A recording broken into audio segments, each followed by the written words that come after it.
Saat di dunia Allah berjanji kalau seseorang benar sholatnya seperti yang Nabi tuntun, dia akan dijamin diberikan 5 keistimewaan yang tidak akan diberikan pada yang tidak sholat, atau orang yang sholat tapi sholatnya tidak seperti yang diinginkan Nabi tadi.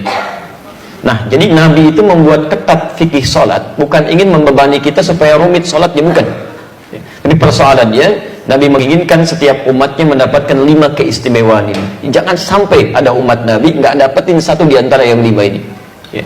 Dengan cepat, satu, orang yang sholatnya benar dijamin oleh Allah pasti jadi orang baik. Sifat dan sikapnya pasti baik. Ya, itu ada di Quran surah ke-29 ayat 45, seperti pernah kita bahas di pertemuan lalu.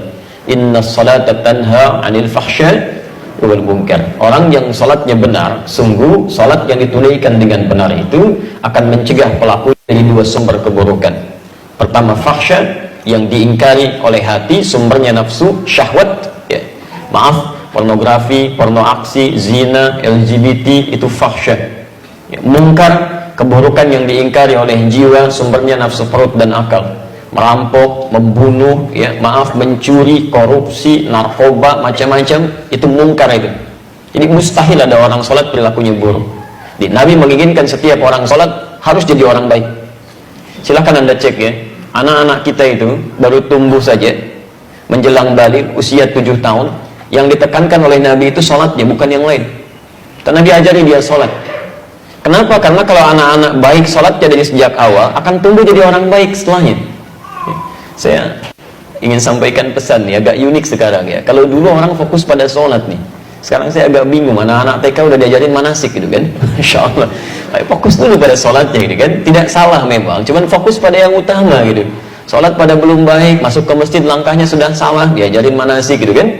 Tapi memang tidak keliru, tidak, cuma ada prioritas yang harus kemudian jadi patokan di situ. Tapi yang kedua, orang yang sholatnya benar, itu hatinya cenderung tenang. Cenderung tenang. Ada di Quran surah ke-20 ayat ke-14, ditafsir di Quran surah ke-13 ayat ke-28. Kita sudah bacakan. Wa aqimis sholata lidzikri, tunaikan salat sebagai zikir kepada saya, kata Allah. Ditafsir di Quran surah Ar-Ra'd ayat ke-28, ala bidzikrillah tatma'innul qulub. Jika benar zikirnya kepada Allah, salatnya benar, maka dampaknya ke hati pasti tenang. Kalau hati Anda sudah tenang, dihadapkan pada masalah apapun akan biasa saja. Yang besar jadi ringan, yang ringan seakan tidak ada masalah gitu.